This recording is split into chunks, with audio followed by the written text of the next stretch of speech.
Patrick Mahomes, he should just, like, if Tom Brady's anywhere near a Super Bowl, Mahomes should just say, I'm good. Like I don't need any part of this. Because whether he's calling Tom it or Brady was flexing last night. I mean, was that just me that was feeling it? Or because they tell you when you do calls, you're supposed to talk about it in a way where you relate what's going on to you. Like, a lot of people say, oh, you make it about you, this, that, and the other. I was actually, I won't speak for everybody, but the people that trained me and I learned from and did radio with and did TV with, they said the best guys in the game that come in as former players that become analysts, you lean on your own personal, your personal experiences, because that lends to the credibility of the things that you're saying. And who's going to question like what you've experienced? It's what you experienced when you did it. It just felt like Tom, every chance he got, and I don't think it was, I don't want to say it was intentional because I don't know, but it just seemed like every chance he got to say, well, when I did it, or when I looked at it, and when that happened for me, and this is what happened when we won, and this, well, when we lost, this was, but, I'm Tom Brady, and we did end up winning again, and when we got him and I was in Tampa Bay, I was like, all right, Tom, like, you got to stand right up on Lady Gaga, listen to her sing. You did the commercial, and now you're here calling your Super Bowl. Like, I get it, bro. Like, but God dang, you laying it on a little thick, bro. Laying it on the table. I'll put it this way. One, I think he's probably being coached to do that to some degree. This is his first season. This is his first Super Bowl. And so I think a lot of what people are asking him to do is probably say, hey, you've been here before. If you want to differentiate Tom Brady as an analyst from many of the others that are in that top spot, right? Kirk Herbstreit at Amazon. If they ever call a Super Bowl, he can't say that. I mean, it's kind of odd in general from the perspective of whoever told you that, LaVar, because Kirk doesn't have that perspective from the NFL at all. At any capacity. Someone even challenged that at the college level to a degree, even though he played a little bit. And then you look at Tony Romo. Tony Romo's never been to a Super Bowl. He's called Super Bowls. So, that whole conversation about, hey, they're down big, can they come back? Well, who's come back from 28 to 3? Brady lived Tom it. Brady. So I think some of it kind of was woven in a little more naturally because of the situation of the game. Some of it has to do, too, with the familiarity of it. I mean, the guy had been in 9 Super Bowls, right? Or 10 or however many it was. Was it 10? He won 7? 10. Yeah, 10, he won 7. So it's like if there's anyone to speak on his experience from this game, this situation, there's been no one better in NFL history. So I'm sure he was kind of pushed or directed to go a little bit in that direction. That's probably some of the things they felt comfortable with. I personally didn't feel like he was over the top with it at all. I thought it was interesting to hear a little bit of his thoughts in that regard.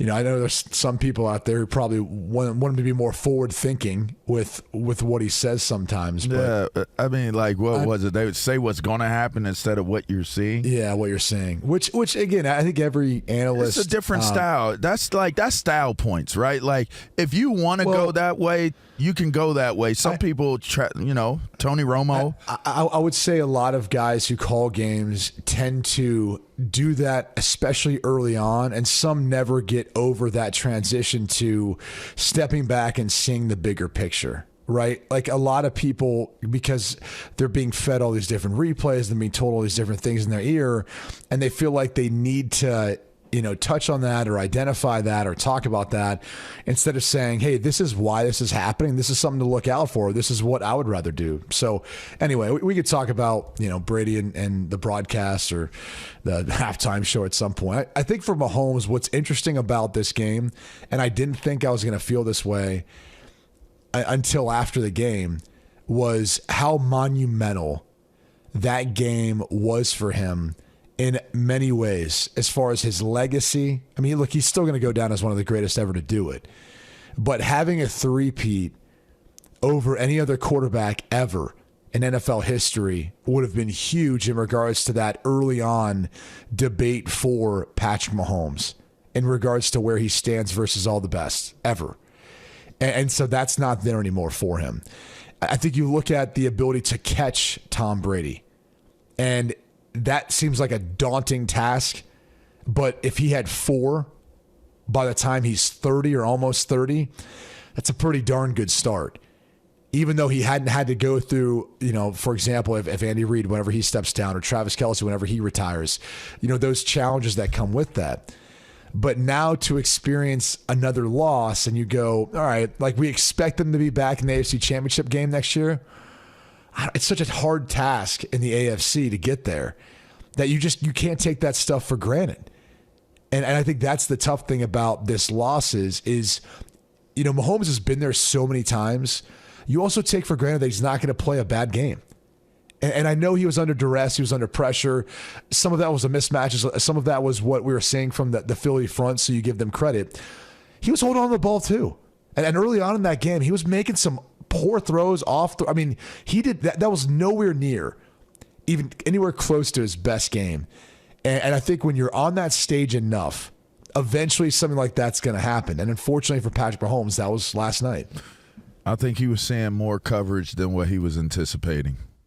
And it was forcing him to hold the ball because he loves check downs. But he sees that all year, No, not to that. I don't. Oh, he does. I would disagree. I would say that the way that Fangio, well, maybe. I felt like the way everyone plays that shell coverage that Vic does against them. All I'm gonna say is what I saw was a 4-man front that was effective, that made him uncomfortable, and the linebackers, they set in nickel coverage.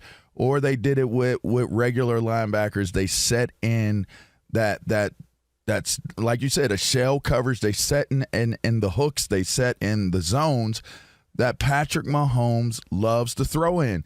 The places where Kelce is able to move around and slide around and be able to get those passes. They weren't moving. Like they were sitting in the zones where he wanted to throw, and I think it was creating indecision. I'll also add this. I don't think that this is like everybody's like, did they crack the code, how you play Kansas City? I think Philadelphia had the best scenario play out for them, which was they were able to have effective pass rush off the edge. They were climbing upfield. They were setting this offensive line up for the stunts that they were going to do, which I thought played a major part as well, and keeping him off balance and keeping the offensive line of Kansas City off balance. And it got them out of second and third down situations that opened up their playbook for them to feel confident and comfortable in what they were doing. But I don't think every team in the league can do what it is that Philly did because they don't have the personnel to do it. So, to me, you're solid. You went up against the number 1 defense in the league. Them boys are super athletic at every level. They're super physical up front. They cover well on the back end. I just thought it was a bad matchup for them. And it was, do they win the game? Do the Eagles beat them? Does the defense have that type of game 3 times in a row against the Kansas City Chiefs and Patrick Mahomes?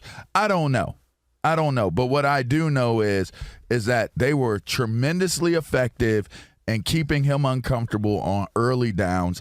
They got to the point where you're not even expecting or anticipating any type of run to take place. So it's all about the focus of how they're going to try to throw the ball, who they're going to try to throw the ball to, and I thought they did an effective job of neutralizing what they did best in the biggest game of the year. Here was Mahomes post-game talking about his turnovers and also that second loss in the Super Bowl. Obviously, the turnovers hurt, and I take all the blame for that.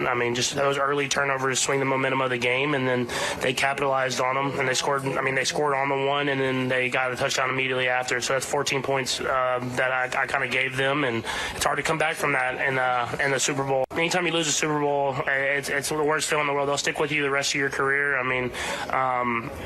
These will be the 2 losses that will motivate me to be even better for the rest of my career because you only get so few of these, and you have to capitalize on these, and they hurt probably more than the wins feel good.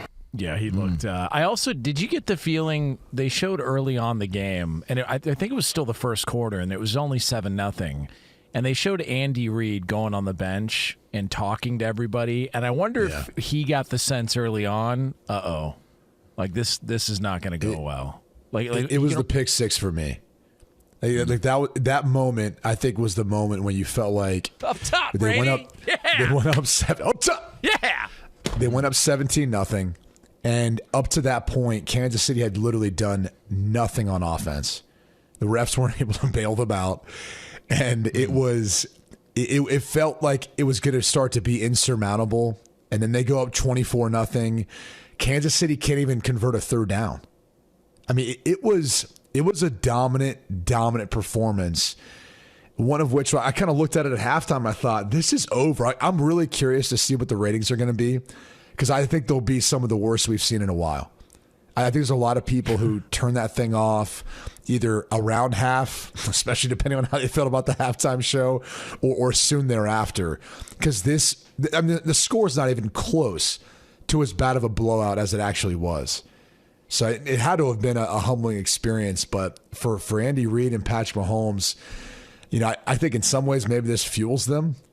But in the same breath, like, there's all sorts of different effects this has. When you win a Super Bowl, you get guys who maybe want to kind of come back, be a part of it. Like, I kept looking at that first half game plan going, why aren't they trying to get Travis Kelce more involved? Why aren't they implementing a little bit more screens, more things that they've done typically in the past? Like, as much as I want to give Vic Fangio credit for the defensive game plan, they've worked over Vic Fangio the previous 8 times. And so now you look at it and go, last night, what was the difference? and the difference in some ways was like they never really got Patrick Mahomes going. And I thought, as much as you want to put the blame and onus on maybe the offensive line, the pressure and all that was definitely a part of it. I also thought there was an element of Kansas City put forth probably their worst game plan that they've had in the Super Bowl with the Patrick Mahomes era. Outside of, the Tampa Bay one was interesting because he was running for his life. The O-line was banged up too. He was banged up. This one felt more like, he had time at times, but the more he held on the football, the more bad things happened. That's usually not the case with Patrick Mahomes.